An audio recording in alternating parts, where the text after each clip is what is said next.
पहिलाच विचार झाला. कतिवय देवा, हा देव किती आहेत. उपनिषदाने चिंतन दिलं. एको देवा सर्वभूतेषु गूढा. एकच देव आहे, तो सर्व प्राणी मात्रांमध्ये गूढ स्वरूपाने विद्यमान आहे. एको देव हा केशवो वा शिवो वा, एकच देव. शंकर म्हणा की भगवान महाविष्णू म्हणा. काहींनी सांगितलं नाही हो, अजून थोडासा आम्हाला विस्तार पाहिजे. मग 66 वसवा, 8 वसू सांगितले, 11 रुद्र सांगितले, 12 आदित्य सांगितले. थोडंसं आपण गणित करा. 12 आदित्य अधिक 11 रुद्र किती झाले आता? 23. 12 आणि 11 23. अष्टवसू त्यामध्ये अधिक 8 मिळाले, किती झाले? 31. ब्रह्मा विष्णू महेश यांचं स्वरूप असलेले म्हणजे एकच, ते काही वेगळे नाही. ब्रह्मा विष्णू सदाशिव जानत अविवेका प्रणवाक्षरमध्ये यह तीनो एका. एक किती झाले आता? आणि या सर्वांना ज्याने अधिष्ठान आहे किंवा सर्वांच्या स्वरूपाने जे नटलेलं आहे ते मूळ ब्रह्म एक. किती झाले? 33. म्हणजे एकापासून संख्या किती गेली? 33 पर्यंत. काही सांगितलं पुरत नाही वो. एका गावात 33,000 माणसं आहेत, ते 33 देव पुरतील काय? मी सांगितलं शून्य वाढवा. किती शून्य वाढवायचे? 33 कोट्यो वै देवता. 33 कोटी देवतांपर्यंतचा विचार झाला. मग आता प्रश्न निर्माण झाला, उपासना नेमकी आम्ही कोणाची करायची आणि कशा करता कोणाची करायची? मग शुकाचार्याने दिलेलं उत्तर आहे, ज्याला धन प्राप्त व्हावं असं वाटत असेल त्याने अग्नीची उपासना करावी. आरोग्य प्राप्त व्हावं असं वाटत असेल तर त्याने सूर्याची उपासना करावी. ज्ञान प्राप्त व्हावं असं वाटत असेल तर त्याने भगवान शंकरांची उपासना करावी. जर मुक्ती प्राप्त व्हावी असं वाटत असेल तर त्याने महाविष्णूची उपासना करावी. अशा प्रत्येक देवतेच्या उपासनेचं स्वतंत्र चिंतन सांगितलेलं आहे. आणि शर्ती शेवटी असं सांगतात, अकामहा सर्व कामो वा मोक्ष काम उदारधीही तीव्रेण भक्तियोगेन यजेत पुरुषमुत्तमम. कुणी निष्काम असेल, कुणी मला सर्वच प्राप्त व्हावं असं वाटणार असेल, आहे की नाही? आता आपण पाहून आलो, एखादा असा असेल की नाही, मला धनही पाहिजे, आरोग्यही पाहिजे, ज्ञानही पाहिजे, मोक्षही पाहिजे. त्या वेदामध्ये रुद्राष्टाध्यायी आहे. तर त्या रुद्राष्टाध्यायीमध्ये एक अध्याय जो आहे ना त्याला चमक असं म्हणतात. त्या चमक याला असं म्हणतात, सगळं मला पाहिजे, सगळं मला पाहिजे अशी अपेक्षाच आहे. अश्माच मे, मृत्तिकाच मे, गिरयश्च मे, पर्वताश्च मे, सिकताश्च मे, वनस्पतयश्च मे, हिरण्यंच मे, यश्च मे, श्यामंच मे, लोहंच मे, सीसंच मे, त्रपुच मे, जज्ञेन कल्पंताम. ही आधी फक्त एकाच मंत्रातली बरं का. असे किती 29 मंत्र सांगितलेले आहेत. दगड मलाच, माती मलाच, झाडं मलाच, सगळं काही जे असेल ते मलाच मिळालं पाहिजे. म्हणजे काही असे पण आहेत की ज्यांना काहीच नको. काही असे आहेत सगळं मला पाहिजे, पण काही असे आहेत मला बाकी काही नको, फक्त मोक्ष पाहिजे. 3 वर्ग आपल्याला करता येतील की नाही? मग सांगितलं या 3 सदरांपैकी कुणीही जरी असेल तरी त्याने काय करावं? तीव्रेण भक्तियोगेन यजेत पुरुषमुत्तमम. त्याने तीव्र भक्तियोगाने सर्व व्यापक असलेल्या त्या परमात्म्याचं चिंतन करावं. व्यापक भाव ठेवून तो जर भक्ती करेल तर त्याच्या जीवनामध्ये ही धन्यता प्राप्त होणार आहे. भक्ती करायची आहे. भक्ती म्हणजे काय? सोपी व्याख्या आहे, न विभक्तीही इति भक्तीही. ज्यामध्ये देवस्वरूपापासून वेगळं राहणं घडत नाही, वेगळेपणा ज्या ठिकाणी राहत नसतो त्यालाच भक्ती असं म्हटलं गेलेलं आहे. न विभक्ती ही ती भक्ती आहे. जगद्गुरु शंकराचार्य समजून सांगतात, मोक्ष कारण सामग्र्याम भक्ती रेव गरीयसी. मोक्ष जर प्राप्त करून घ्यायचा असेल तर भक्ती हीच सर्वश्रेष्ठ आहे. किंबहुना ज्याप्रमाणे शेकडो उपाय जरी केले तरी ज्ञाना वाचून मोक्ष नाही. ऋते ज्ञाना न मुक्तीही वाचून ज्ञाने वीण एके. उपाय करिसी जितुके तिही गुंफिसी अधिके रुखी ये. ये ज्ञान जयाचे हाती, तोची समर्थू मुक्ती, का शतमख संपत्ती स्वर्गीची आहे. ज्याप्रमाणे ज्ञाना वाचून मोक्ष नाही, त्याप्रमाणे करोडो जरी उपाय केले तरी देखील भक्ती वाचून ज्ञान नाही आहे. म्हणून भक्ती जीवनामध्ये घडावी आणि ती व्यापक घडावी. आयुष्यामध्ये आम्हाला भक्त व्हायचं आहे. भक्त व्हायचं म्हणजे काय व्हायचं? सोपी व्याख्या सांगतो. आपल्याला तांदूळ माहिती आहेत. तांदूळ शिजवले की त्याला भात म्हटलं जातं. बघा, दोन अवस्थांमध्ये काही बदल आहे का?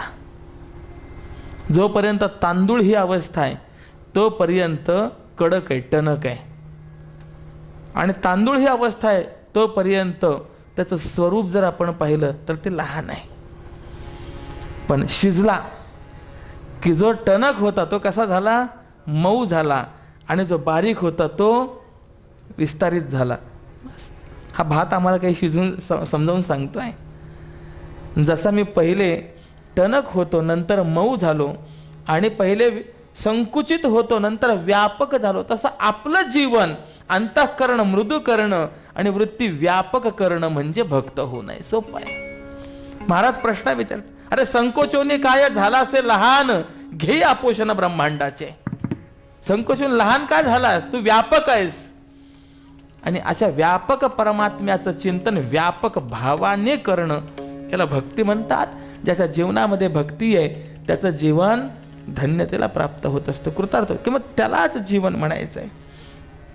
किंबहुना मरेपर्यंत जगणं म्हणजे आयुष्य आहे, आणि विशिष्ट रीतीने मरण्याकरता जगणं म्हणजे त्याचं नाव जीवन आहे. आयुष्य आणि जीवन यातलं हे असलेलं अंतर आम्हाला सांगता येईल. पुढे तत्वमस्यादी महावाक्याचं शोधन कसं करावं, त्याचं श्रवण करून चिंतन कसं करावं, तत्पदाचा लक्ष्यार्थ काय आहे, वाच्यार्थ काय आहे, त्वम पदाचा लक्ष्यार्थ वाच्यार्थ काय आहे, अशी यातून या दोघांचा समन्वय कसा करावा, ही सगळी प्रक्रिया जी आहे या भागवताच्या द्वितीय स्कंधामध्ये दिलेली आहे. आणि सरते शेवटी शेवटच्या अध्यायात 10 अध्यायां असलेला हा द्वितीय स्कंध 10व्या अध्यायामध्ये पुराणांच्या 10 लक्षणांचं चिंतन केलेलं आहे. भागवत जर आपण पाहिलं तर स्कंध किती आहेत? 12. पुराण कशाला म्हणतात आणि महापुराण कशाला म्हणतात याचा विचार मांडलेला आहे. सर्गश्च प्रतिसर्गश्च वंशो मन्वंतरानिच वंशानुचरितंचेती पुराणंतत प्रकीर्तितम. सर्ग, प्रतिसर्ग, वंश, मन्वंतर आणि वंशानुचरित या 5 गोष्टी ज्याच्यामध्ये सांगितलेल्या असतील त्याला पुराण म्हणा. परंतु ज्याच्या ठिकाणी 10 गोष्टी सांगितलेल्या असतात त्याला महापुराण म्हणतात. भागवत हे फक्त पुराण नाही आहे, भागवत हे महापुराण आहे. आणि म्हणून भागवताची लक्षणं 10 आहेत. लक्षणं 10 आणि स्कंध मात्र 12. संगती कशी लावायची? काही टीकाकारांनी असं म्हटलं, भागवतात ज्या ज्या ठिकाणी या 10 लक्षणांपैकी लक्षणाचा विचार येत असेल त्या त्या ठिकाणी ते लक्षण माना. तर काहींनी सांगितलं तसं नाही. प्रथम स्कंध म्हणजे अधिकारी लीला. भागवताचा वक्ता कसा असावा? प्रथम स्कंधामध्ये चरित्र. भागवताचा श्रोता कसा असावा? प्रथम स्कंधातलं चरित्र. म्हणून व्यास नारद, शुक परीक्षिती हे संवाद, सुत शौनक संवाद हे त्या संबंधाने आहेत. दुसरा स्कंध हा साधन लीला. अशा अधिकाऱ्याने कोणतं साधन करावं याचा विचार कोणत्या स्कंधामध्ये आपल्याला पाहायला मिळाला? द्वितीय स्कंधामध्ये. मग तृतीय स्कंधापासून एक एक लक्षणाचा विचार करायचा. सर्ग हा तृतीय स्कंध म्हणजे सर्ग आहे, आणि सर्ग या शब्दाचा अर्थ सृष्टी असा आहे. चतुर्थ स्कंधाचं लक्षण विसर्ग. अनेक अर्थ आहेत विसर्ग शब्दाचे. आपण व्याकरणामध्ये गेलो, एखाद्या अक्षरासमोर 2 टिंब दिले त्याला काय म्हटलं जातं? विसर्ग. धरणात पाणी भरपूर साठलंय, आता ते पाणी सोडायचं आहे, सोडलेल्या पाण्याचा काय केला? विसर्ग केला. एखाद्याला समजून सांगायचंय, झालं गेलं ते जाऊ द्या, विसर्ग सोडा, विस्मरण. त्याप्रमाणे विसर्ग या शब्दाचा भागवतामध्ये अर्थ आहे विशेष सर्ग, हा विशेष सृष्टी, त्याला विसर्ग म्हणायचं आहे. 5व्या स्कंदाचं लक्षण आहे स्थान, 6व्या स्कंदाचं लक्षण आहे पोषण, 7व्या स्कंदाचं लक्षण आहे ऊती, 8व्या स्कंदाचं लक्षण आहे मन्वंतर, 9व्या स्कंदाचं लक्षण आहे ईशानुकथा, 10व्या स्कंदाचं लक्षण आहे निरोध, 11व्या स्कंदाचं लक्षण आहे मुक्ती आणि 12व्या स्कंदाचं लक्षण आहे आश्रय. असे ही 10 लक्षणं सांगितलेली आहेत. मग सर्ग म्हणजे काय, विसर्ग म्हणजे काय, हा सर्व विचार स्वतंत्र रीतीने.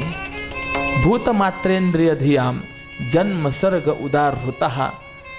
पंचमहाभूत, त्यांच्या तन्मात्रा, इंद्रिय आणि बुद्धी अशी जी तात्विक सृष्टी आहे, या तात्विक सृष्टीला सर्ग असं म्हणतात. आणि या तात्विक सृष्टीपासून मग पुढे ही स्थावर जंगमात्मक जी सृष्टी निर्माण होते तिला विसर्ग असं म्हटलं जातं. या दोनही स्कंधांचा जर आपण विचार केला तर सृष्टी प्रक्रिया व्यासनारायणाने आम्हाला समजून सांगितलेली आहे. कधी कधी प्रश्न निर्माण होतो, तो परीक्षिती राजा मरणासन्न आहे, त्याचं मरण जवळ आलेलं आहे, तो विचारतोय की त्याचं मरण जवळ आलेलं आहे, त्याने काय ऐकावं, आणि तुम्ही त्याला सृष्टी कशी निर्माण झाली, पाण्यापासून पृथ्वी निर्माण झाली, अग्नीपासून पाणी निर्माण झालं, ही परंपरा सांगत बसतायत, वंशावळ सांगत बसतायत, काही उपयोग आहे? आपण भागवताचा जर विचार केला ना तर भागवतामध्ये वंशावळ पुष्कळ आहे. हां, अमुकाचा अमुक, अमुकाचा अमुक, अमुकाचा अमुक. मला प्रश्न विचारायचा आहे, मरण जवळ आलेल्या माणसाला अशी वंशावळ सांगून उपयोग काय? मग जर उपयोग नसता तर परीक्षितीला शुकाचार्यासारख्या महापुरुषांनी सांगितले असते का? प्रश्न दोन्ही आहेत. उत्तर आहे, कोणत्याही का होईना निमित्ताने या जीवात्म्याच्या चिंतनाचा विषय तो परमात्मा व्हावा, हा जीवात्मा त्या परमात्म्यापर्यंत पोहोचावा या करता म्हणून ही सृष्टी प्रक्रिया आणि वंशावळ सांगितलेली आहे. पहिले जग कसं निर्माण होतं हे थोडंसं बघा, आणि त्यानंतर या सृष्टीचा आम्हाला परमात्मा स्वरूपापर्यंत जाण्याकरता उपयोग कसा होतो हे ऐका. पंचदशीमध्ये पंचीकरण प्रक्रिया सांगितलेली आहे. द्विधा विधाय चैकैकम चतुर्धा प्रथमं पुनः स्वस्वेतर द्वितीयांशैर योजनात पंचपंचते. काय करायचं म्हणे, जे पंचमहाभूत आहेत त्या पंचमहाभूतांचे पहिले 2-2 विभाग करायचे, एक विभाग तसाच ठेवायचा आणि उरलेल्या विभागाचे पुन्हा 4-4 तुकडे करायचे आणि त्यानंतर त्यांचं पंचीकरण म्हणजे एकत्रीकरण करायचं आणि अशा त्या एकत्रीकरणापासून सर्व जग निर्माण होतं. वेदांताने सांगितलेली प्रक्रिया. मला काय सांगितलं कळालं नाही, उदाहरणाने सोपं करून सांगतो. 100 पैशाचा एक सबंध रुपया होतो, अशी 5 रुपये घेतली. आता या 100 पैशातले 2 भाग केले, किती पैशाचा एक भाग झाला. आता 50 पैशांचे 2 भाग झाले. एक भाग तसाच ठेवला 50 पैसे, पण दुसरे उरलेले जे 50 पैसे आहेत त्या 50 पैशाचे पुन्हा 4 भाग केले. किती झाले आता? 12.5, 12.5, 12.5, 12.5. मग हे जे काही उरलेले 4 भाग आहेत ते आपल्या व्यतिरिक्त असलेले जे 4 आहेत त्या 4 द्यायचे. पहिल्याला 4ने 12.5, दुसऱ्याला 12.5, तिसऱ्याला 12.5, चौथ्याला 12.5. 50 तर पहिले तसे शिल्लकच आहेत. मग आता हे जसं एकाने केलं तसं सगळ्यांनी करायचं. मग याचा परिणाम काय होतो, प्रत्येकाचा 50 पैसे स्वतःचा भाग आहेच आणि दुसऱ्या 4 जणांकडनं 12.5 हे मिळत जातात, त्यामुळे पुन्हा ते 50 होतात. आता पूर्ण 50 झाले 2 तुकडे, मग ते एकत्र करायचे. ते एकत्र झाले की याला काय म्हणायचं, पंचीकरण झालं. सोपं अगदी. या पंचीकरणात काय गंमत होते, असं पंचीकरण ज्या वेळेला घडतं त्यावेळेला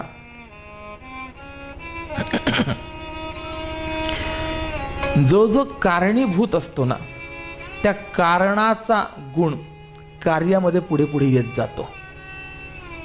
पंचमहाभूतांमध्ये सर्वात पहिले निर्माण झालेलं महाभूत कोणतं आहे? आकाश. आकाशाचा गुण कोणता आहे? शब्द हा आकाशाचा गुण आहे. हा पंचीकरण जोपर्यंत झालेलं नाहीये तोपर्यंत हा शब्द गुण फक्त आकाशाच्याच ठिकाणी, तो दुसरीकडे आला नाही. पण पंचीकरण ज्या वेळेला झालं, एकत्रीकरण ज्या वेळेला झालं, त्यावेळेला या आकाशाचा गुण पुढे आला. कुणामध्ये आला? आकाशापासून निर्माण कोण झालं? आकाशात वायू निर्माण झाला. मग या वायूच्या ठिकाणी आकाशाचा शब्द गुण आणि स्वतःचा स्पर्श गुण असे 2 गुण आपल्याला वायूच्या ठिकाणी मिळाले. सुसाट्याचा वारा सुटला, आवाज येतो की नाही त्याचा? हां, वायू बीसी ती शब्दनम. वायूपासून पुढे कोण निर्माण झालं? वो अग्नी निर्माण झाला. वायूर अग्नी हे. मग या अग्नीच्या ठिकाणी 3 गुण आपल्याला पाहायला मिळाले. आकाशाचा शब्द गुण, वाऱ्याचा स्पर्श गुण आणि स्वतः अग्नीचा रूप गुण. आकाश दिसतं आम्हाला? नाही. वारा दिसतो? नाही. पण अग्नी मात्र दिसतो. रूप हा अग्नीचा स्वतःचा गुण. ज्याप्रमाणे आकाशाचा आवाज आहे त्याप्रमाणे अग्नी पेटल्यानंतर त्याही वेळेला भगभग भगभग असा जो आवाज ऐकायला येतो तो गुण आला. आणि वाऱ्याचा जसा स्पर्श होतो तसा अग्नीचा एक गरम स्पर्श होतो की नाही, तो गुण आला. आता अग्नीपासून पुढे निर्माण कोण झालंय? आपहा म्हणजे पाणी निर्माण झालेलं आहे. मग पाण्याच्या ठिकाणी 4 गुण आले. आकाशाचा शब्द गुण आला. पाणी वाहताना आवाज देतं की नाही? झुळझुळ. हां, जले बुलुबुलु ध्वनी असं पंचदशीने म्हटलेलं आहे. त्यानंतर जसा वाऱ्याचा स्पर्श आहे तसा पाण्याचा स्पर्श आहे. अग्नी जसा आम्हाला डोळ्यांनी दिसतो तसं पाणी आम्हाला डोळ्यांनी दिसतं. पण अग्नीच्या ठिकाणी रस आहे का? पिता येतो अग्नी? नाही. पण पाण्याच्या ठिकाणी रस आहे की नाही? हा रस स्वतंत्र गुण आहे. आणि या पाण्यापासून निर्माण झालेली पृथ्वी, या पृथ्वीच्या ठिकाणी सगळे गुण आहेत. आकाशाचा शब्द गुण आहे. पृथ्वीवर जर काही पडलं धपकन आवाज येतो, आकाशाचा गुण आहे. त्यानंतर पृथ्वीचा आम्हाला स्पर्श होतो की नाही? मऊ, टणक, कठोर दोन्ही स्पर्श होतात. त्यानंतर अग्नी जसा रूपवान आहे तशी पृथ्वी आम्हाला दिसते, तो गुण आहे. पाण्याच्या ठिकाणी जसा रस आहे, पृथ्वीच्या ठिकाणी रस आहे की नाही? माती जर आम्ही जिभेवर ठेवली तर काही विशिष्ट प्रकारची चव आम्हाला अनुभवाला येते की नाही? जे रस आहे. आणि त्याबरोबर या 4ही ठिकाणी नसलेला गंध हा गुण कुठे? पृथ्वीच्या ठिकाणी. चला, पंचीकरण झाल्यामुळे काय झालं? हे गुण असे खालखालपर्यंत आले. आणि असे जे एकत्रित झालेले महाभूत आहेत त्या एकत्रित महाभूतांपासूनच मग पुढे हे सर्व जग निर्माण झालं. क्षितिजल पावक गगन समीर, क्षितिजल पावक गगन समीर, पंचरचित अति अधम शरीरा, पंचरचित अति अधम शरीरा. राम सिया राम, सिया राम जय जय राम, राम सिया राम जय जय राम, जय जय राम, जय जय राम, जय जय राम. वा. गोस्वामी तुलसीदासजी फार गोड बोलतात. क्षितिजल पावक गगन समीरा, क्षितिजल पावक गगन समीरा. हे पंचमहाभूत आहेत. पंचरचित शरीर अति अधम. या 5पासून निर्माण झालेलं हे जग अति अधम आहे. किंबहुना पंचमहाभूत म्हणजेच भगवान आहे बरं का. फार सुंदर विचार आहे. भगवान. किती शब्द आहेत यामध्ये? अक्षरं किती आहेत? 5 अक्षर आहेत. आणि 5 अक्षरं म्हणजे पंचमहाभूत आहेत. बघा मी सांगतो. भूमीचं भ, गगनाचं ग, वायूचं व, पाण्याचं अ, आणि राहिलं काय आता? न राहिलं. तसे 5 भगवान या पदामधून पंचमहाभूत सांगितल्या गेलेले आहेत. अच अग्नी आणि नच नीर असे ते पंचमहाभूत. भगवान पदातूनच पंचमहाभूत व्यक्त होतात. कसे आहे ते?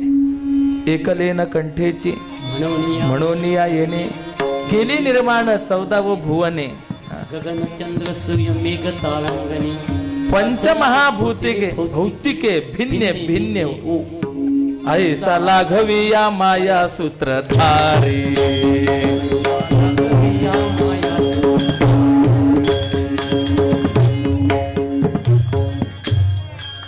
ऐसा लाघवी या माया सूत्रधारी. ते ईश्वराने हे निर्माण केले. हेतू आमचा काय? थोडासा आता शरीराकडे या. आमचं शरीर कसं आहे? पंचमहाभूतांपासून निर्माण झालेलं आहे की नाही? आमच्या शरीरामध्ये वायू आहे, अग्नी आहे, त्यानंतर आकाश आहे, पृथ्वी तत्वही आहे, जलतत्वही आहे. ज्या वेळेला हा जीव पंचत्वाला प्राप्त होतो, मरणाला प्राप्त होतो, त्यावेळेला एक एक महाभूत या शरीराचा त्याग करतं. पोकळी समाप्त होते. आकाश तत्वाने केलेला त्याग आहे. गरमी शरीराची जी आहे, उष्णता ती नष्ट होते, शरीर थंड पडतं, अग्नितत्वाने केलेला त्याग आहे. श्वासोच्छ्वास बंद पडतो, वायुतत्वाने केलेला त्याग आहे. शरीरातील रक्तप्रवाह बंद होतो, आपतत्वाने केलेला त्याग आहे. सरती शेवटी शिल्लक राहतं ते फक्त पृथ्वी तत्व आहे. मग आता या शरीरातून बाहेर पडलेले जे काही पंचमहाभूतांचे तत्व आहेत, हे जाणार कुठे? म्हटलं त्या त्या तत्वामध्ये. शरीर कुठे जाणार? तर शरीराची माती होणार. म्हणजे शरीर हे जर पार्थिव आहे तर गेलं कुठे? पृथ्वी तत्वामध्ये. ये शरीराची माती मेळवीन ती क्षिती. शरीराची माती त्या मातीमध्ये. मग ही माती आपतत्वात, आपतत्व अग्नितत्वात, अग्नितत्व वायुतत्वात, वायुतत्व आकाशतत्वात, आकाशतत्व महत्तत्वात, महत्तत्व माया तत्वात. आणि ती माया कुठे जाणार म्हणलं? ते परमात्मा स्वरूपामध्ये विलीन होणार. म्हणजे आमच्यापासून सुरुवात झालेला विचार संपला कुठपर्यंत? देवापर्यंत. सृष्टी याच्याकरता सांगितली. एकतर देवापासून आम्ही असा विचार करा, किंवा आमच्यापासून देवापर्यंत आम्हाला जाता यावं याकरता म्हणून सृष्टीतत्व हे सांगितलेलं आहे. एकाला म्हणतात लयचिंतन आणि एकाला म्हणतात क्रमचिंतन. उत्पत्ती क्रमानेही परमात्म्याचं आम्ही चिंतन करू शकतो, किंवा लय पद्धतीनेही आम्ही देवापर्यंत जाऊ शकतो. याकरता सृष्टी प्रक्रिया आहे. भागवताचा विस्तार खूप आहे. तृतीय स्कंधामध्ये आरंभालाच विदुर मैत्रीय संवाद आहे, चिंतन आहे. भगवान श्रीहरी आपली अवतार लीला परिसंपन्न करून निजधामाला जाण्याकरता प्रवृत्त झाले. आणि उद्धव जवळ आहेत, विनंती करतायत, देवा आजपर्यंत मी तुम्हाला काही मागितलं नाही, पण एक इच्छा आहे, मला सोबत घेऊन जा. भगवान समजावून सांगतात, अरे हा मृत्यूलोक आहे आणि मृत्यूलोकाचे काही नियम आहेत. कुणी कुणाला सोबत आणू शकत नाही, सोबत नेऊ शकत नाही. एकट्याला यावं लागतं, एकट्याला जावं लागतं. कर्मानुगो गच्छती जीव एकहा. आपापल्या कर्मानुसारे तो जीव एकटा जात असतो. पण मी ज्या ठिकाणी जाणार आहे ना, तिथपर्यंत तुला येता येईल याच्याकरता तुला काही दिव्य ज्ञानोपदेश देतो. आणि म्हणून भगवंताने या उद्धवांना केलेला जो उपदेश आहे तो म्हणजे 11वा स्कंध, ज्याच्यावर शांती ब्रह्मश्रीनाथ महाराजांनी टीका लिहिली, एकनाथी भागवत. हा उपदेश ऐकण्याकरता एकटे उद्धव नव्हते, त्यावेळेला त्या ठिकाणी मैत्रेय नावाचे ऋषी पण होते. सगळा उपदेश दिला आणि भगवान मैत्रेय यांना बोलतायत, ज्या वेळेला माझ्या निजधाम गमनाची गोष्ट माझ्या विदुराला कळेल त्यावेळेस त्याला फार वाईट वाटेल. म्हणून मैत्रेया, मी तुम्हाला दिलेला जो ज्ञानोपदेश आहे हा तुम्ही विदुरांना सांगायचं, ही जबाबदारी तुमची. उद्धवांनी भगवंताची प्रार्थना केली, देवा शेवटची मागणी, विनवणी शेवटची, काय? तुमच्या चरण पादुका या प्रसाद म्हणून मला द्या. भगवंताने सांगितलं ठीक आहे. आणि म्हणून आपल्या चरण पादुका ज्या उद्धवांना दिलेल्या आहेत, उद्धवाने त्या चरण पादुका मस्तकावर धारण केल्या, भगवंताला 3 परिक्रमा केल्या आणि तिथनं बद्रिकाश्रमी जाण्याकरता म्हणून निघालेले आहेत. मैत्रेय महामुनी आपल्या आश्रमी गेलेले आहेत. उद्धवांचा एक मुक्काम यमुनामाईच्या तीरावरती आहे. दुसऱ्या बाजूने विदुर काका तीर्थयात्रा करत असलेले त्याच यमुनामाईच्या तीरावरती आहेत. थोडंसं पुढे येत आहेत. भगवंताच्या भजनाचा मंजुल ध्वनी जो आहे या विदुरांच्या कानावरती पडतोय. अरे म्हटलं, कुणीतरी भगवंताचा भक्त भजन करतोय. थोडासा कानोसा घेतला, आवाज ओळखीचा जाणवतोय, पण नेमका कुणाचा आहे लक्षात येत नव्हता. आणि जवळ येऊन पाहतात तर उद्धव. दोघांनाही खूप आनंद झाला.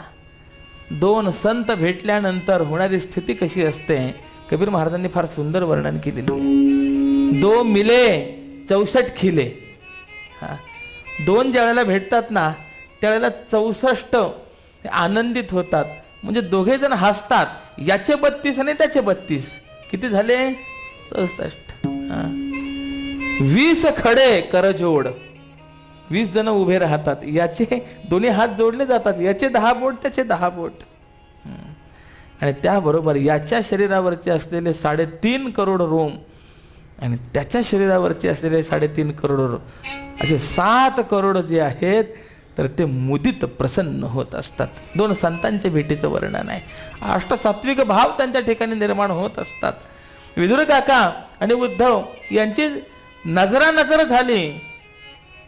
प्रथम भेटी आलिंगन मग चरण वंदावे. पहिले एकदम एकमेकांना घट्ट आलिंगन दिलेलं आहे. उद्धवा, किती दिवसांनी भेटतात हो. उद्धवांच्या डोळ्यात पाणी आहे. आजूबाजूला पाहत असताना विदुर काकांनी त्या भगवंताच्या चरण पादुका पाहिल्या. उद्धवा, काय पाहत आहोत? काका, तुम्ही जे पाहतात ना ते योग्य आहे. म्हणजे भगवंताने आपल्या अवतारलीला परिसंपन्न केली हो. वाईट वाटलं विदुरांना. उद्धवा, खूप भाग्यवान आहात तुम्ही. देवाच्या त्या अंतिम क्षणामध्ये तुम्ही देवाच्या जवळ होता. तो हे ऐकलं, उद्धवांचे डोळे भरून आले. काका, तुम्हाला माहिती नाही तुमचं भाग्य काय आहे. म्हणजे शरीराने आम्ही देवाच्या जवळ होतो बरं, पण त्याही शेवटच्या घटकांमध्ये मनाने देव मात्र तुमच्या जवळ होता.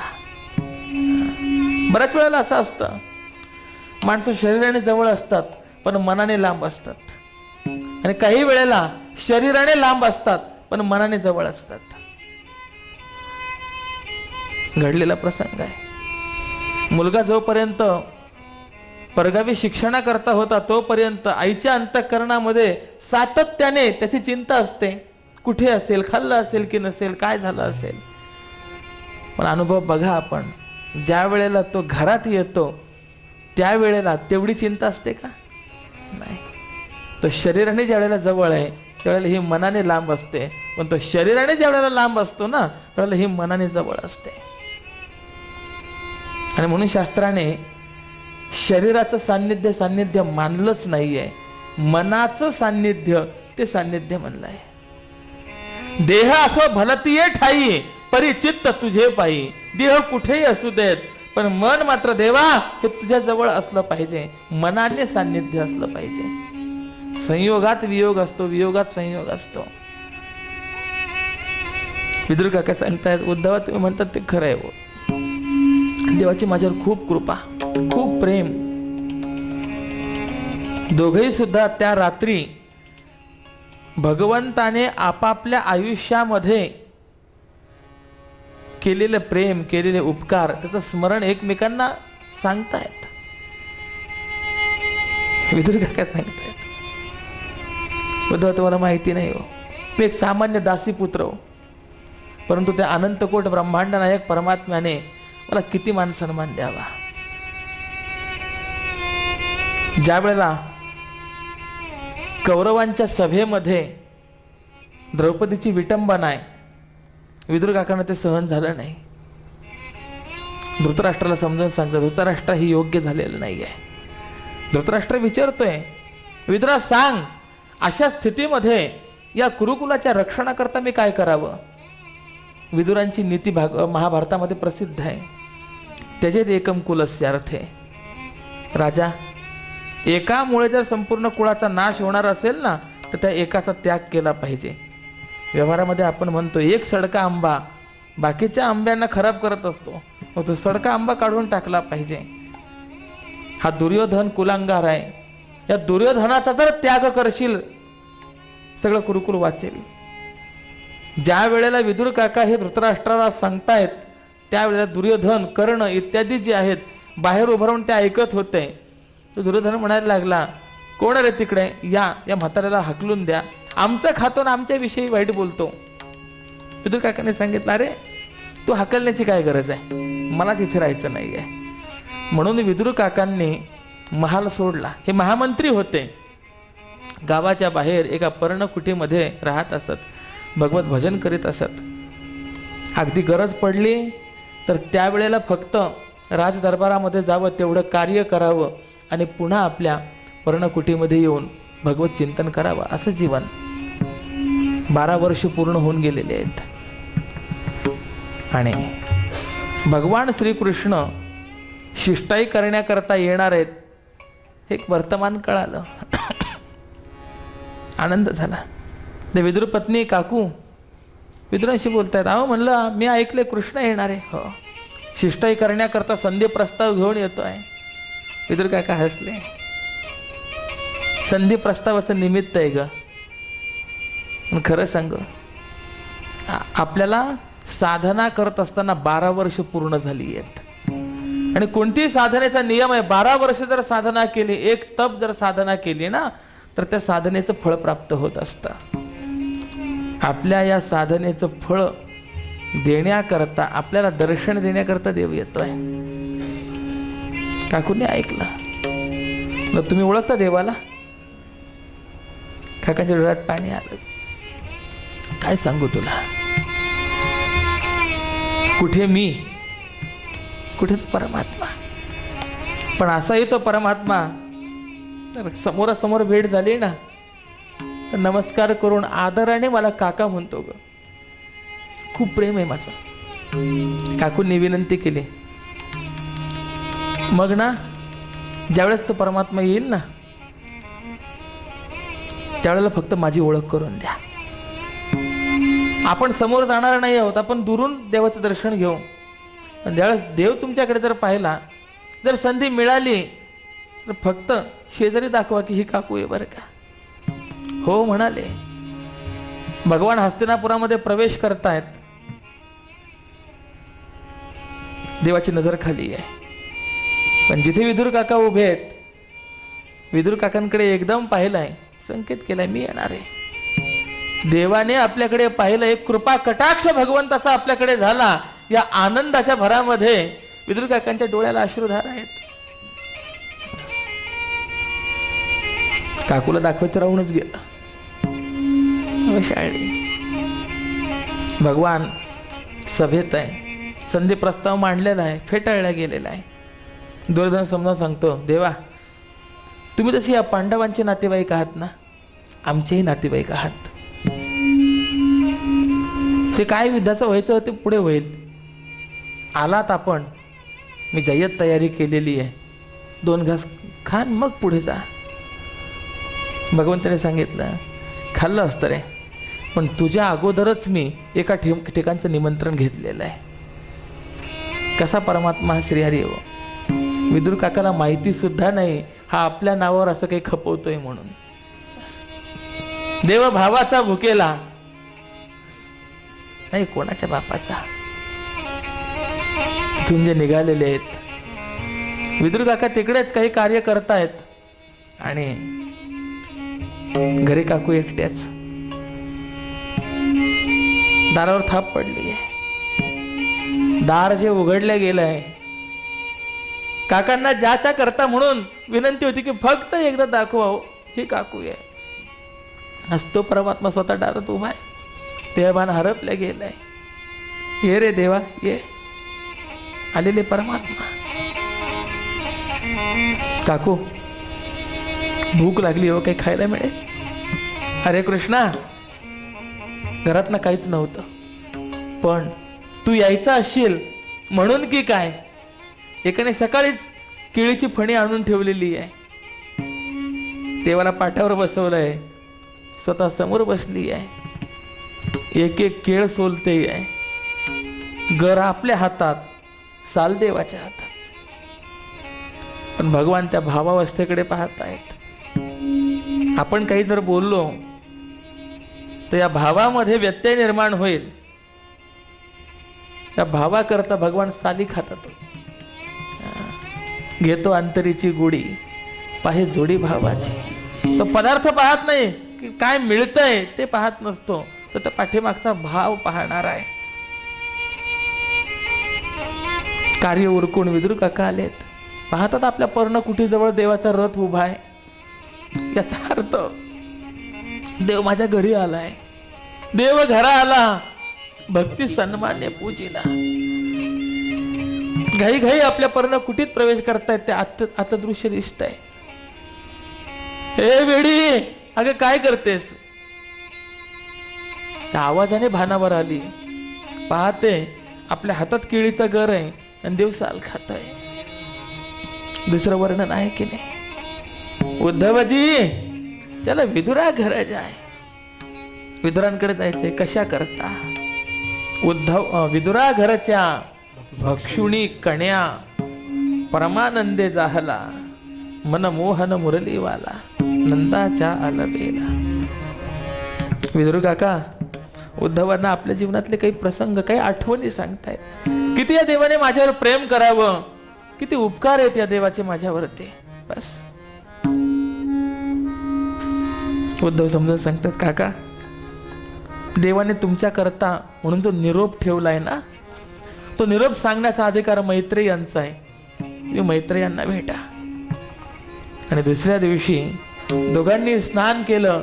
त्या भगवंताच्या चरण पादुकांचं पूजन केलेलं आहे. इथनं पुढे भगवन नामस्मरण करीत उद्धव महाराज हे बद्रिकाश्रमी आहेत आणि विदुर काका हे मैत्रेयांकडे. इथनं पुढे विदुर मैत्रेय संवाद हा चालू होतो. विदुर काकांनी मैत्रेयांना विचारलेले काही प्रश्न आहेत. त्यामध्ये सृष्टीचा प्रश्न आहे. सांगा ही सृष्टी कशी निर्माण झाली? भगवंताने अवतार केव्हा धारण केले आणि का धारण केले? देव किती अवतार धारण करतो? मैत्रेय एक एक उत्तर देत आहेत. देवाचा अवतार हा फक्त दुर्जनांच्या नाशा करताय असं नाही, तर तुम्हा आम्हाला कसं वागावं, कसं जगावं याचं वळण लावून देण्याकरता, याचं शिक्षण देण्याकरता आहे. मर्त्यावतारस्त्विह लोक शिक्षणम रक्षो वधायैव न केवलम विभो हो. आणि म्हणून आपण जर दशमस्कंद पाहिला तर एका अध्यायामध्ये भगवंताची दिनचर्या आहे. भगवान केव्हा उठत असत, केव्हा झोपत असत, दिवसभरामध्ये काय काय करत असत, हे सगळं सांगितलेलं आहे. आणि हे कशा करता सांगितलेलं आहे, तर त्याप्रमाणे आम्ही आमच्या जीवनामध्ये वागावं, आम्हाला ते वळण लागावं याकरता म्हणून सांगितलेलं आहे. दिनचर्या वेळ मिळाला तर मी पुढे सांगेन. देव रोज ब्राह्म मुहूर्तावरती उठत असत. सूर्योदयानंतरच्या 2 तासांनी येणारं ब्राह्म मुहूर्त. हां श्रुती सजग आहे तिथले. त्याच्या अगोदर ब्राह्ममुहूर्त असतं. देवाचे अवतार किती? हरि अनंत, हरि कथा अनंत,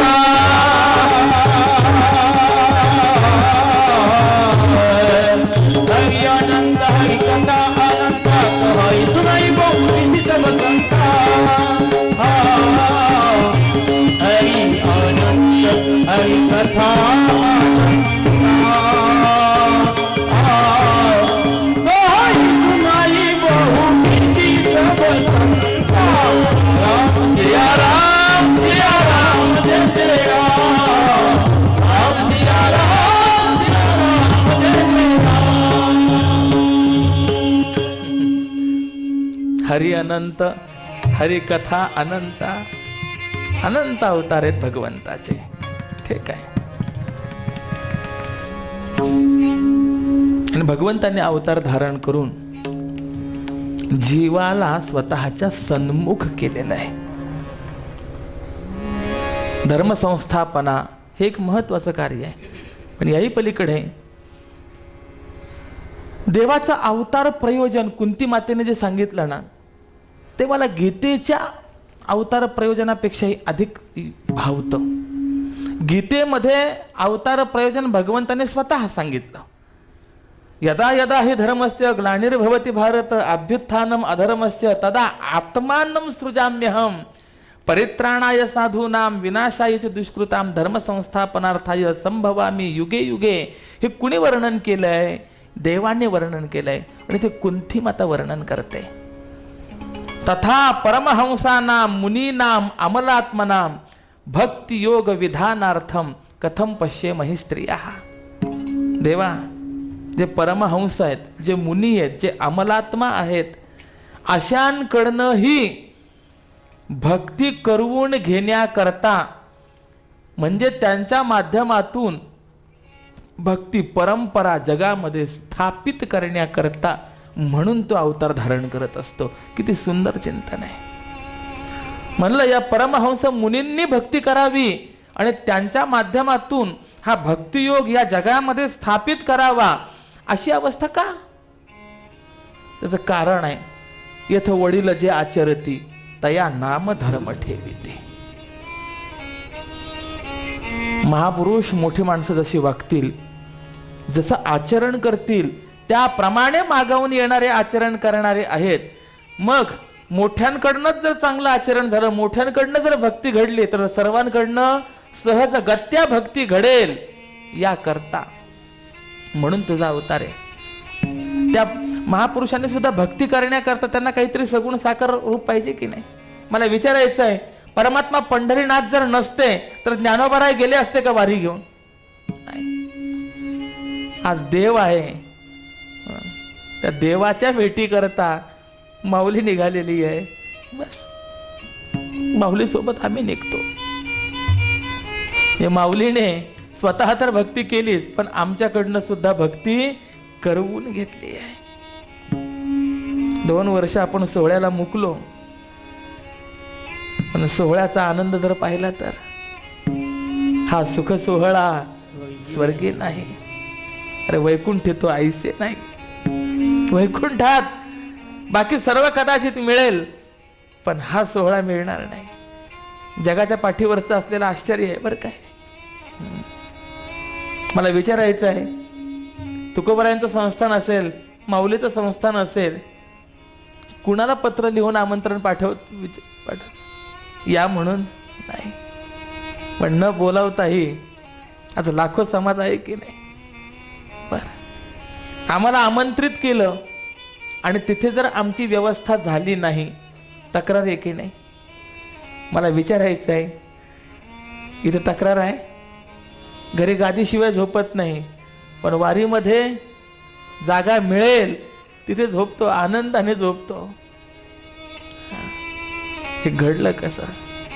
बस देवाने अवतार धारण केला, माऊलींनी भक्ती केली आणि आम्हाला भक्तिपंथाला लावलं.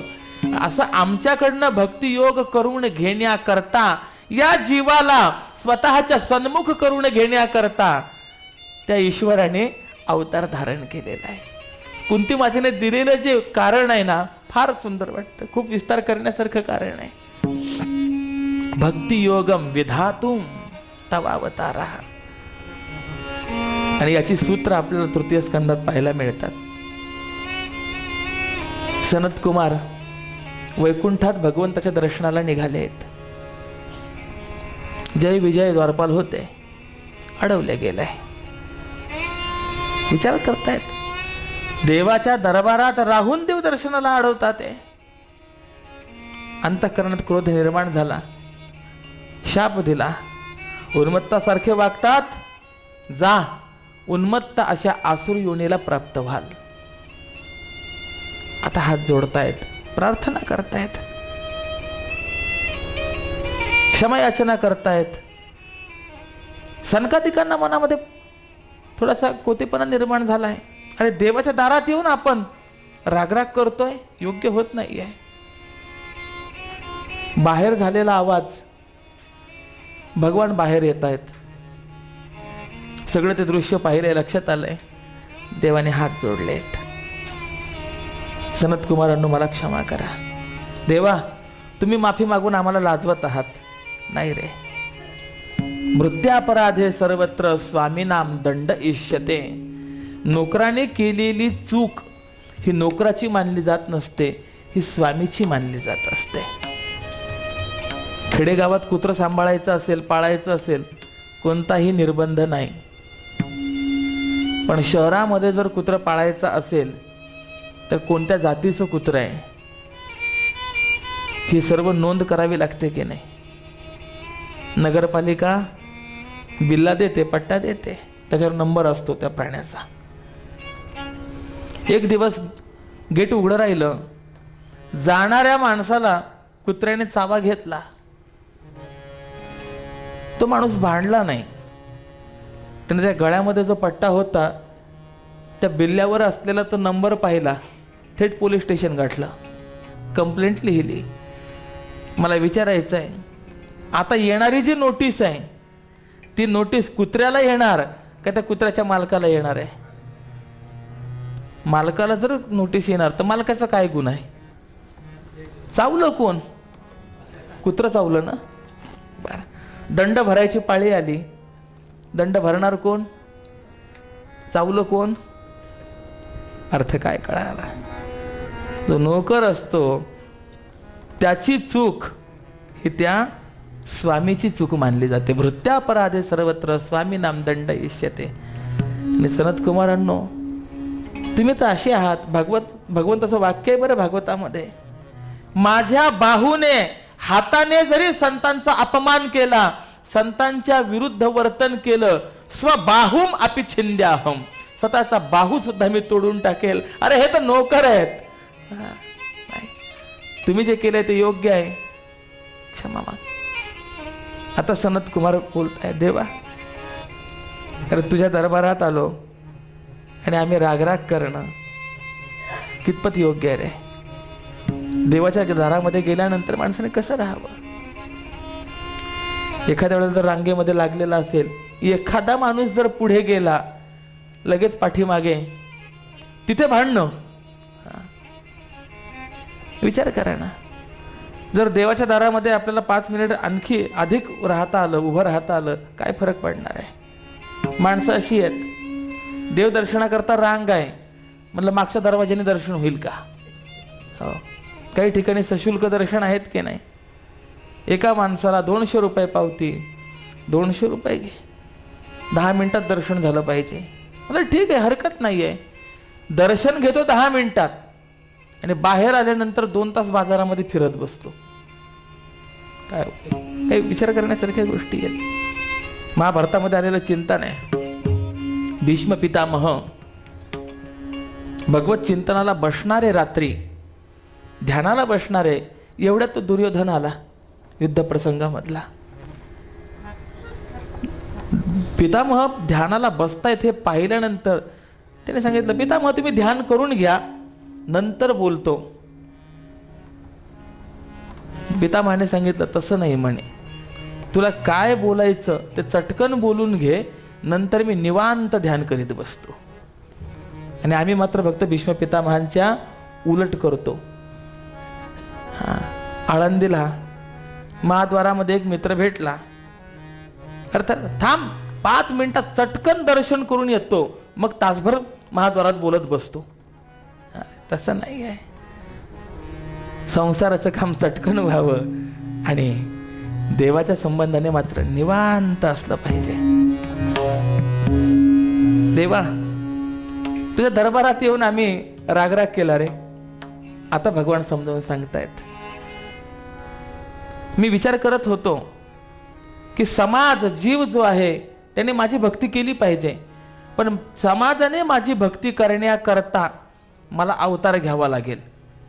काहीतरी आलंबन मला समाजासमोर ठेवावं लागेल, माझं स्वरूप समाजासमोर ठेवावं लागेल, तर समाज माझी भक्ती करेल. पण मी अवतार धारण करण्याकरता सुद्धा काहीतरी कारण झालं पाहिजे ना, निमित्त झालं पाहिजे.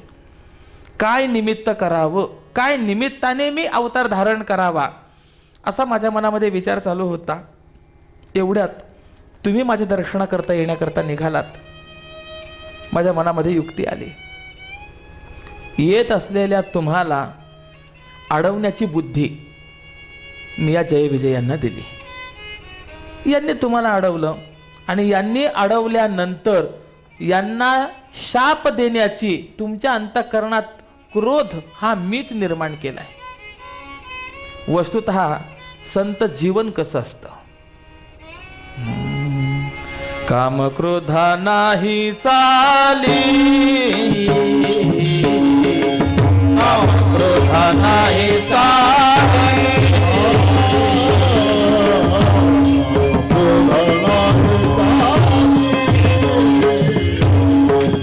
काम क्रोधा नाही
राग नाही गायला तरी माऊलींना राग येणार नाही याची मला जाणीव आहे.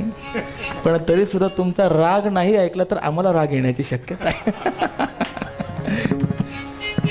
असो. कामक्रोधा नाही चाली, भूती झाली समता. काम क्रोध इत्यादिकांचं तुमच्या ठिकाणी शिरकावच नाही, प्रवेशच नाही. तुमच्यावर ते चाल करू शकत नाहीत. सर्व भूतमात्रांविषयी ज्यांच्या अंतःकरणामध्ये समता आहे असे आपण आहात.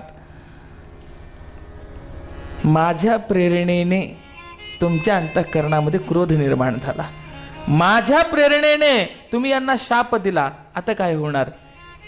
हे राक्षस योनीला प्राप्त होतील, जगामध्ये उत्पात माजवतील आणि यांचा उद्धार करण्याकरता मी अवतार घ्या. ते वेळी आपुलियाचे नि कैवारे, मी साकार होऊन अवतरे. ज्ञानोबा हे बोलतात. आणि मग तो माझा अवतार झाला की त्या माझ्या अवताराची पूजा व्हायला लागेल, भक्ती व्हायला लागेल आणि या स्वरूपाने हा जो जीव माझ्या विन्मुख झालेला आहे तो जीव माझ्या सन्मुख होईल. आता हे सर्व चरित्र जर पाहिलं तर देवाने स्वतः सांगितलेलं प्रयोजन अधिक योग्य वाटतं का कुंती मातेचं प्रयोजन अधिक योग्य वाटतं? भक्तियोग विधानार्थम कथम पश्येमहि स्त्रिया. ठीक आहे, त्यानुसार आहे. एक चरित्र आहे, सायंकाळची वेळ आणि अशा वेळेला विकृत मानसा दिती कश्यप महामुनींच्या जवळ आहे. संघाची याचना करते. कश्यप महामुनी समजावून सांगताय, दिती हा प्रदोष काळ आहे, काळ वेळेची अनुकूलता असावी लागते. शास्त्रकार सांगतात कामातुरानाम न भयन न लज्जा. ज्यांच्या ठिकाणी विकार निर्माण झालेला आहे, भय नाही लज्जा नाही. क्षुधातुरानाम न रुचिर न वेला. माणसाला भूक चांगली लागावी, मग त्याला चवही नसते आणि वेळही नसते. जे समोर येईल बस फक्त भूक लागलेली असावी. विद्यातुरानाम न सुखम न निद्रा. ज्यांना आपल्याला विद्या प्राप्त झाली पाहिजे, अमोघ गोष्ट आम्हाला कळालीच पाहिजे, किंवा एखादा विषय हाती घेतलेला असेल तर तो विषय पूर्ण करण्याची चिकाटी जर असेल ना, न सुखम न निद्रा. जोपर्यंत तो विषय पूर्ण होत नाही तोपर्यंत सुख नाही, तोपर्यंत झोप नाही. आता नाव सांगत नाही, पण रामचरितमानस विषय हाती घेतला, रात्री 2-2 काय 3-3 काय, परंतु चिंतन सातत्याने चालू. बरं असं नाही की फक्त रात्री चिंतन चालले आणि दिवसभर टी व्ही पाहणं चाललेलं आहे. दिवसभर बैठक करून सुद्धा रात्रपर्यंत. याला विद्यातूर म्हणायचं आहे. गंमत आहे. कामातूर असलेली विकृत मानसा दिती स्त्री हट्ट पूर्ण करावा लागतोय कश्यपांना, पण अयोग्य वेळी झालेलं गर्भाधान कश्यप महामुनी समजावून सांगतायत, तुझ्या पोटी 2 राक्षस जन्माला येतील. हे जे 2 जय विजय होते ना, त्यांचा हा असलेला पहिला जन्म आहे. क्षणात भानावर आलेली आहे, उशाप मागते आहे. मग सांगितलंय 2 पुत्रांपैकी एका मुलाच्या पोटी भगवत भक्त निर्माण होईल आणि त्या दोन्ही पुत्रांचा उद्धार हा भगवंताच्या हाती होईल. हे ऐकून त्या दितीला बरं वाटलं आणि त्या दितीने झालेली जी गर्भधारण आहे 100 वर्ष गर्भधारण केला आणि यानंतर जुळी मुलं जन्माला आली. एकाचं नाव हिरण्याक्ष, एकाचं नाव हिरण्यकश्यपू आहे. यापैकी हिरण्याक्ष 3य स्कंधात आहे आणि हिरण्यकश्यपू हा 7म स्कंधात आहे. आता एका बाजूला हे सृष्टी कशी निर्माण झाली या संबंधातला विचार होता, त्याची ही पूर्वपीठिका आहे.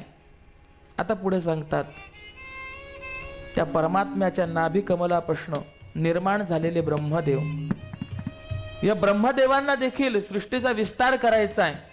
ब्रह्मदेवाने मानसी सृष्टी पहिले निर्माण केलेली आहे, पण विचार करतात अशी मानसी सृष्टी किती निर्माण करत बसणार. सृष्टी आपे आप निर्माण होत गेली पाहिजे, पुढे त्याचा विस्तार घडत गेला पाहिजे. आणि याकरता विचार करत असताना ब्रह्मदेवाच्या उजव्या अंगापासून एक पुरुष प्रगट झाला, त्याचं नाव मनुराजा, याला स्वयंभुव मनु म्हणतात. आणि वामांगापासून एक जी स्त्री निर्माण झाली तिचं नाव आहे शतरूपारणी. स्वयंभू मनु आरुषत रूपा, स्वयंभू मनु आरुषत रूपा, जिनते नर भई सृष्टि अनुपा, जिनते नर भई सृष्टि अनुपा.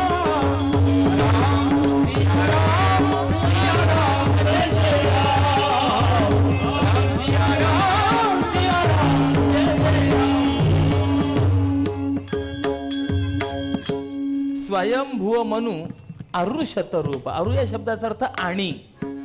यांच्यापासून हे सगळी सृष्टी निर्माण झालेली आहे. त्या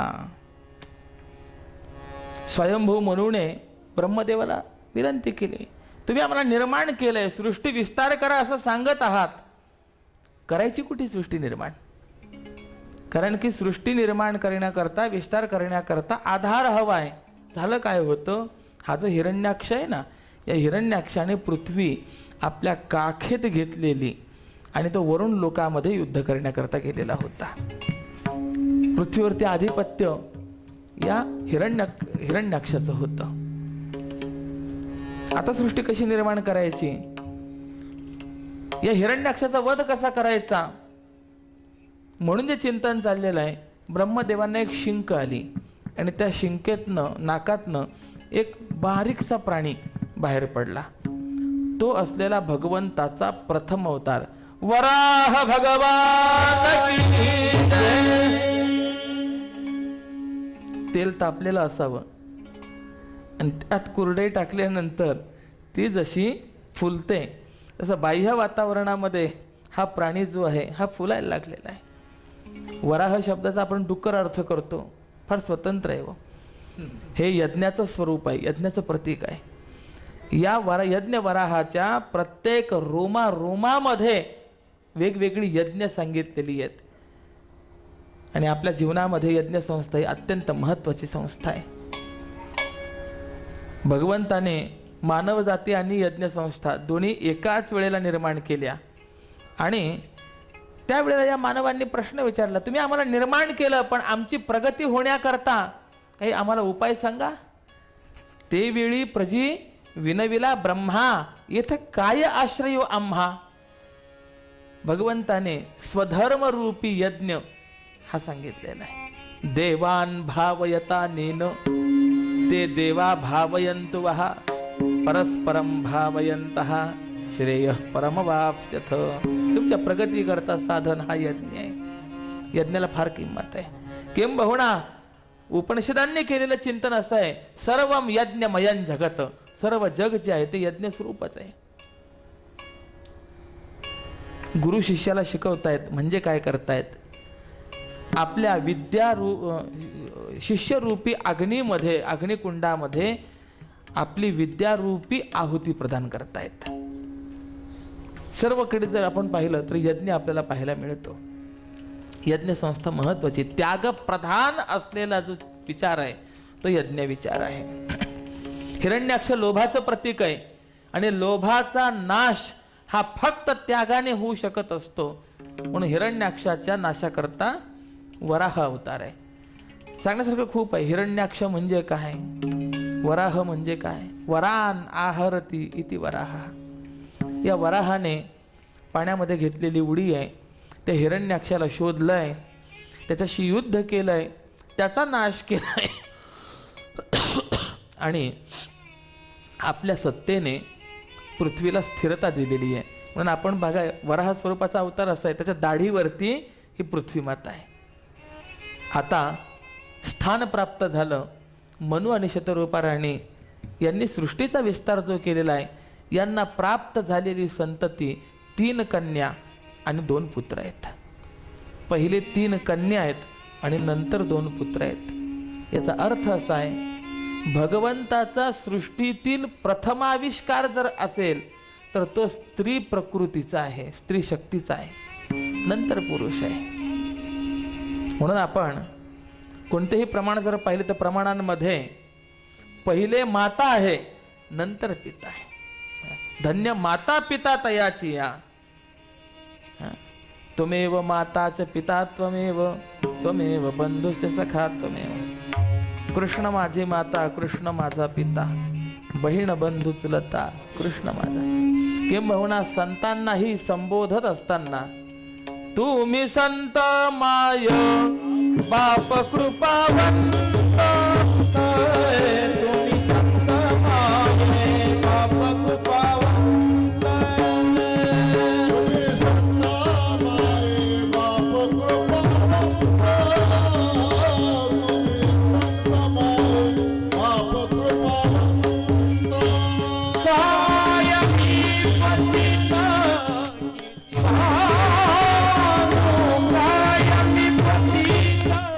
कीर्तिवान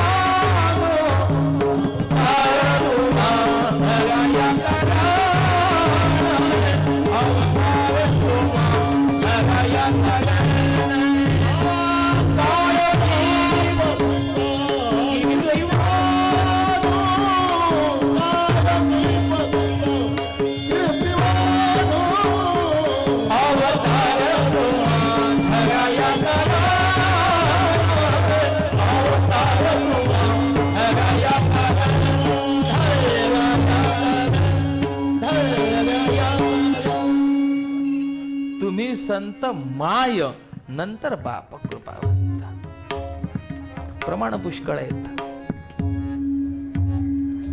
देवहूती, आकुती आणि प्रसूती अशा 3 मुली झालेल्या आहेत. देवहूती ही सर्वात थोरली, आकुती मधली आणि प्रसूती लहान. पण विवाह होत असताना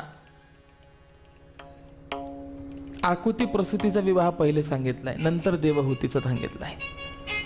आकुती रुची नावाच्या ऋषींना दिलेली एक मुलगा एक मुलगी झाली. मुलीचं नाव दक्षिणा, मुलाचं नाव यज्ञ.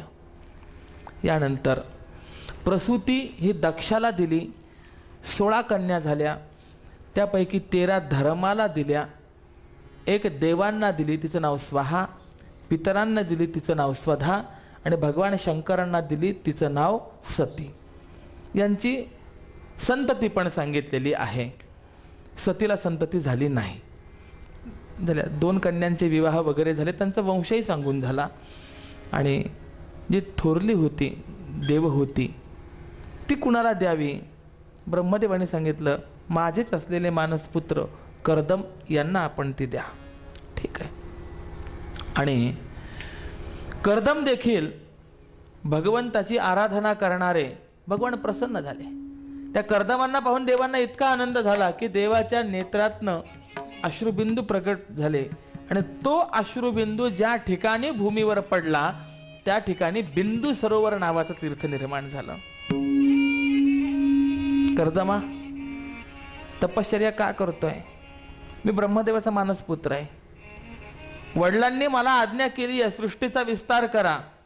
त्या आज्ञेनुसार मी सृष्टीचा विस्तार करणार आहे. परंतु मला निर्माण होणारी जी संतती आहे ती संतती सात्विक झाली पाहिजे, ती संतती चांगली झाली पाहिजे.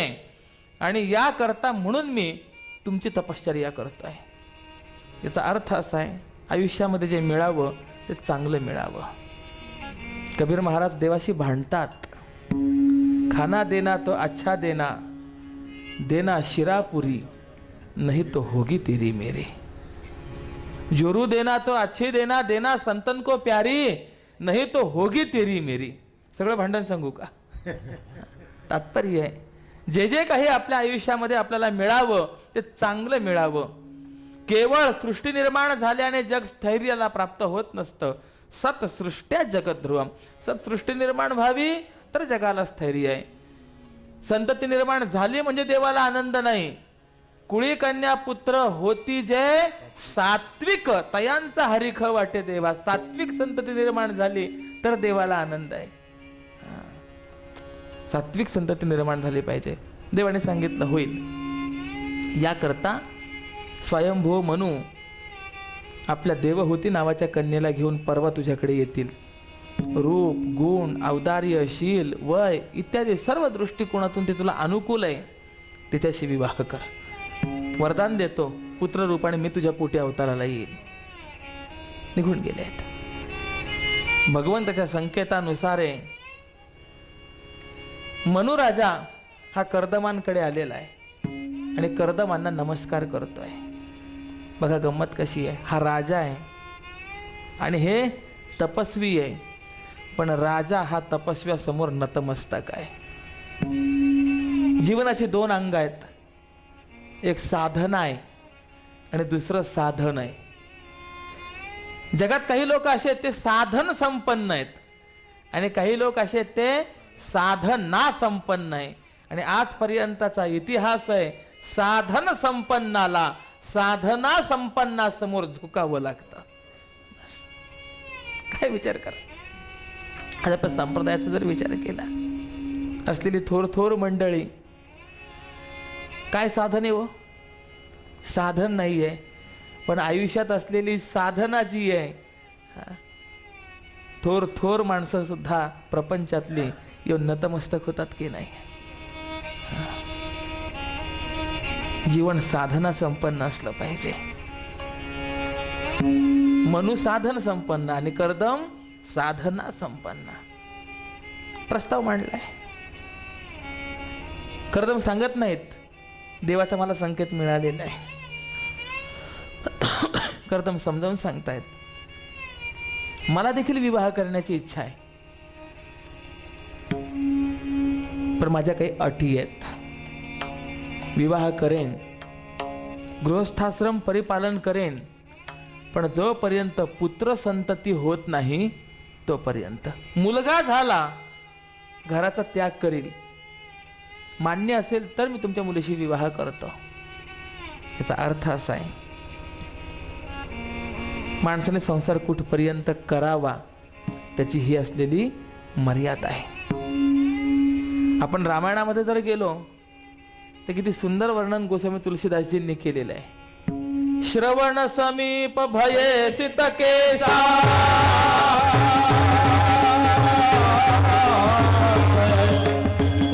समीप भये सितकेशा, जगत पंथ उपदेशा.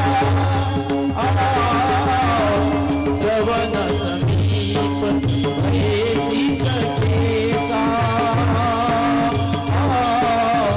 मनहु जगत पंथ उपदेशा. राम सिया राम, सिया राम जय जय राम. राम सिया राम, सिया राम जय जय राम.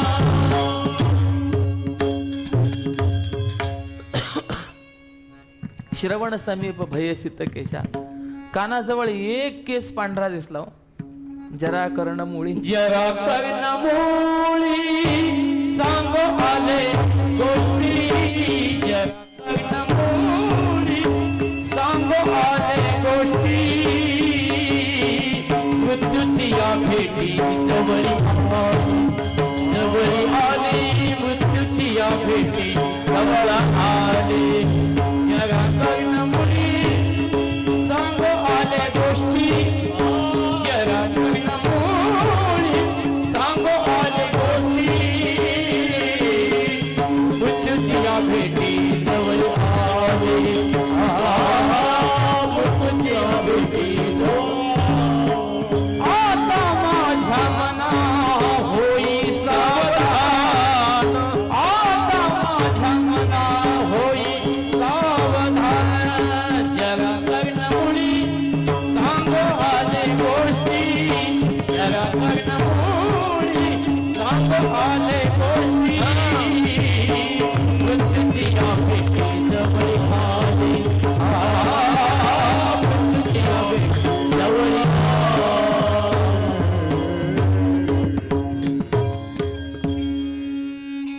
जरा कर्णमुळे सांगू आली गोष्टी. मृत्यूची या भेटी जवळ आली. एक पांढरा केस दिसला. दशरथ राजाला वाटतंय आता खांदा पालट झाली पाहिजे. किती दिवस राज्य करायचं, प्रपंच किती दिवस करायचा. आता राज्य रामरायला दिलं पाहिजे. थोडासा तुलनेने विचार करा. आमचा एक केस काळा राहत नाही तरी हातातल्या किल्ल्या सुटत नाहीत, काढून घ्याव्या लागतात. कशी अवस्था आहे. माणसाने प्रपंच कुठपर्यंत करायचा. मैलाचा दगड म्हणतो की नाही आपण. आयुष्यामध्ये आपण थांबायचं कुठे हे माणसाला कळालं पाहिजे. पक्षी अंगणी उतरती ते का गुंतवणे राहती. तैसे असावे संसारी जोवरी प्राचीनाची दोरे. वस्ती कर वस्ती आला तैसे असावे संसारी जोवरी प्राचीनाची दोरी. जुनी लोक सांगतात आपल्या पायातला जोडा मुलाच्या पायात आला बस आपण निष्क्रिय व्हावं बस. मग त्यानंतर आपली भूमिका कशी असावी. भगवान श्रीकृष्णांसारखी हातात शस्त्र धारण करणार नाही. आता आडेल तिथे फक्त युक्तीच्या 4 गोष्टी सांगेन ही भूमिका असावी. भगवान श्रीकृष्ण काही समजावून सांगणार आहे, स्वतः लढत नाही आहेत. उत्तरोत्तर जर आयुष्यामध्ये वैराग्य निर्माण होत गेलं, आसक्ती कमी होत गेली तर समजावं आमचं आयुष्य योग्य दिशेने चाललेलं आहे. पण ती वाढत जर चालली समजा विचार करण्याची गरज आहे.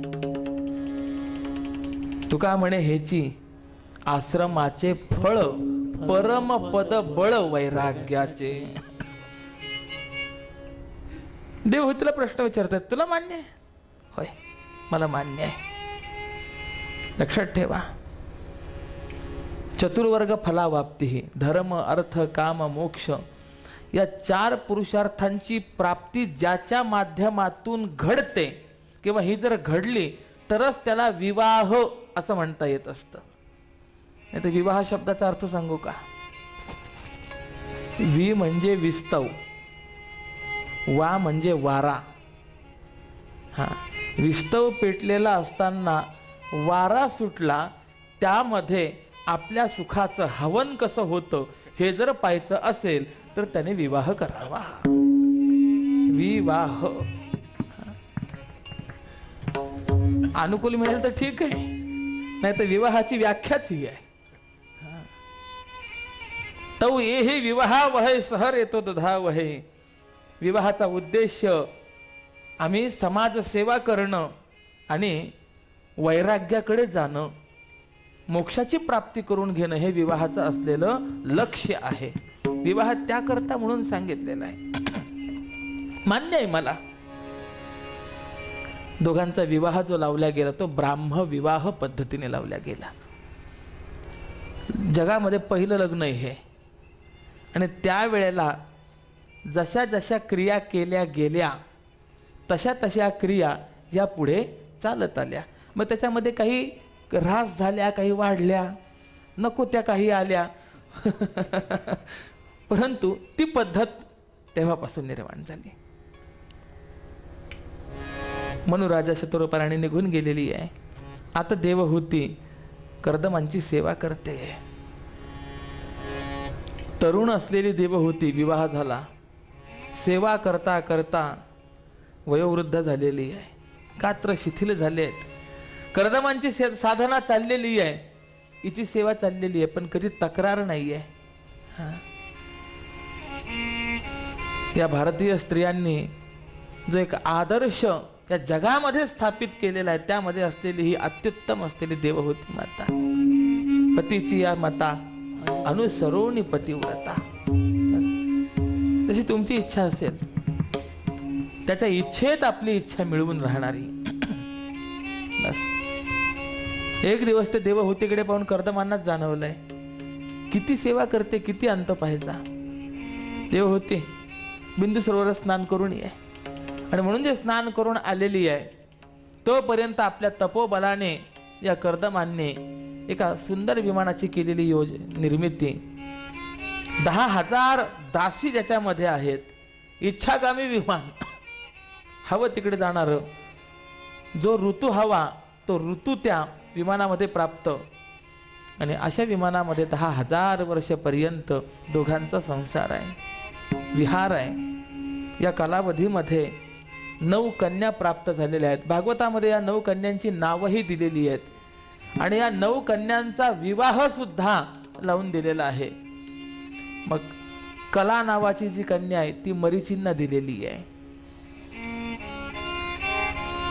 अरुंधती नावाची कन्या वसिष्ठांना दिलेली आहे. अनसूया नावाची कन्या अत्रि महर्षींना दिलेली आहे. अशा 9 कन्या आहेत. बघा, कर्दमांनी जी तपश्चर्या केली होती, प्राप्त झालेली संतती सुद्धा किती महत्वाची आहे. वसिष्ठ अरुंधती हे ब्रह्मविद्या संप्रदायाचं असलेलं प्रवर्तक कुळ आहे. अत्रि अनसूया भगवंताचाच असलेला दत्तात्रय अवतार त्यांचे जनक आहेत.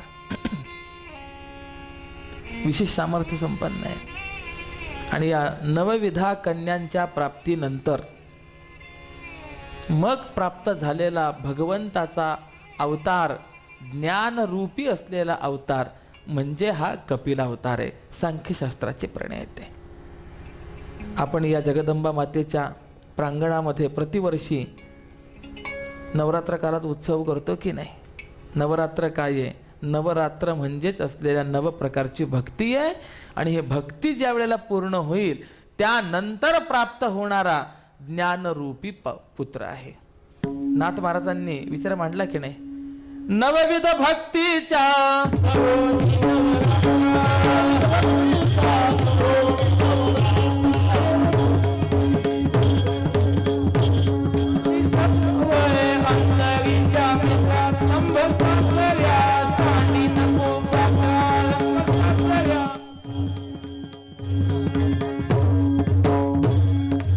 आईचा जोगवा जोगवा मागे ना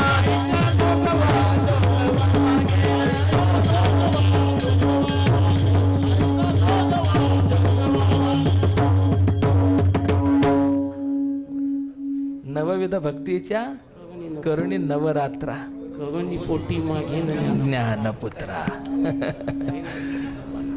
मग ज्ञानपुत्र आहे म्हणजे भक्ती नंतर ज्ञान भागवताचा आणि संप्रदायाचा असलेला हा सिद्धांत आहे.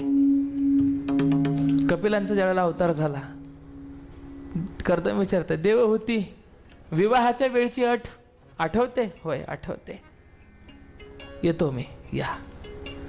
कपिलांचं संगोपणे मोठे झालेले कपिल महामुनी आज देवहूती माता कपिलांच्या समोर आहे. कपिला, अरे या इंद्रियांना विषयांच्या सेवनाने तृप्त करण्याचा कितीही जरी प्रयत्न केला तर ते तृप्त होत नाहीत. विषय सेविता कोण तृप्त झाला, इंधनी निमाला अग्नी कोठे. पण मी मात्र या इंद्रियांनी विषय सेवन करून तृप्त झाले. आता त्या विषयांच्या विषयी मला सेवनामुळेच विरक्ती निर्माण झाली. ही गंमत आहे बरं. अविवेकी जर असेल तर विषय सेवन करून तो अधिक आसक्त होतो, पण विवेकी जर असेल तर विषय सेवनाने तो विरक्त होत असतो. मी विरक्त झाले, आता माझ्या अंतःकरणामध्ये कोणत्याही विषयाविषयी आसक्ती राहिलेली नाही आहे आणि यामुळे माझं जीवन कृतार्थ कसं होईल, कृपा करून मला उपदेश करा. आणि म्हणून कपिल महामुनींनी आपल्या मातेला तत्वांचा केलेला उपदेश तो सांख्यशास्त्राचा असलेला उपदेश आहे. आणि सांख्यशास्त्र सांगून नंतर मग भक्तियोगाचा उपदेश केलेला आहे. आई, जीवन कृतार्थ होण्याकरता भक्ती केली पाहिजे.